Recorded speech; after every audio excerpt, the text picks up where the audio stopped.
Bonsoir à tous, voici les principales informations du jour.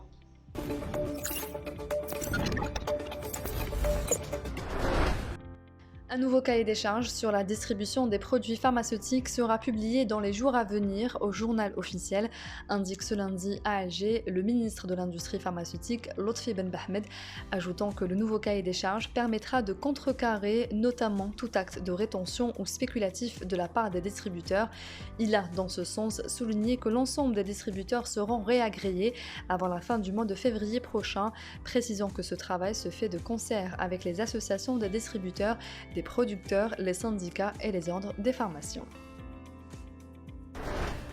Le procès de l'ancien ministre de l'énergie Chekib Khalil et de l'ancien PDG du groupe Sonatrach Mohamed Meziane a débuté ce lundi au pôle pénal économique et financier du tribunal de Sidi Mohamed à Alger. Les accusés sont poursuivis pour des accusations liées à la corruption dans l'affaire du complexe gazier d'Arzeu à Oran et pour octroi d'indus privilèges, abus de fonction et conclusion de marché en infraction aux lois et à la réglementation. Sont également poursuivis dans cette affaire plusieurs anciens cadres du groupe Sonatrach et de nombreuses firmes étrangères actives dans le secteur énergétique.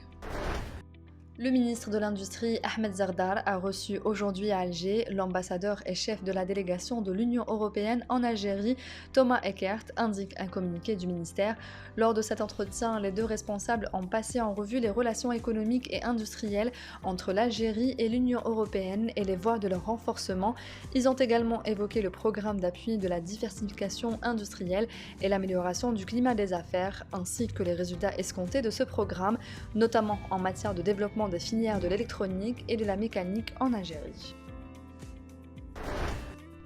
Un total de 38 personnes ont péri depuis le début janvier 2022 et plus de 483 autres ont été secourues d'une mort certaine suite à l'inhalation du gaz du monoxyde de carbone, indique ce lundi un communiqué de la protection civile qui a rappelé aux citoyens les consignes de sécurité obligatoires en raison de la recrudescence des cas de décès en lien avec l'utilisation massive des dispositifs de chauffage suite à la vague de froid et la baisse des températures en cette période hivernale. Le ministère de l'Enseignement supérieur et de la Recherche scientifique organise le concours national Ma thèse en 180 secondes au profit des doctorants qui ont soutenu leur thèse de doctorat en 2021 dans l'un des établissements universitaires en Algérie. Le ministère a précisé que les sujets concernés sont liés à la sécurité alimentaire, la sécurité énergétique et la santé des citoyens. Ce concours est organisé dans le cadre de la deuxième édition de la Semaine scientifique nationale prévue du 15 au 19 mai 2022 à l'université de Sétif.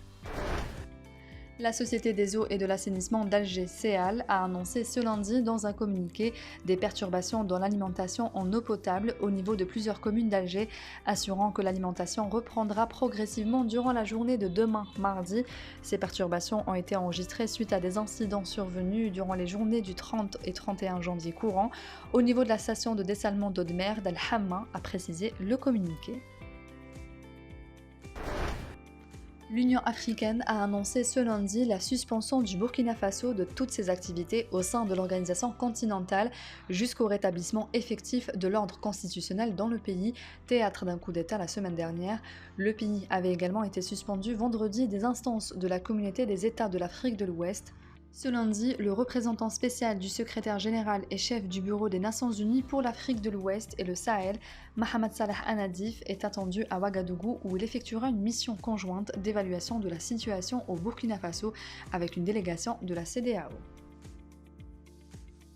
C'est la fin de ce journal, merci de l'avoir suivi. On se retrouve demain à la même heure sur nos réseaux sociaux.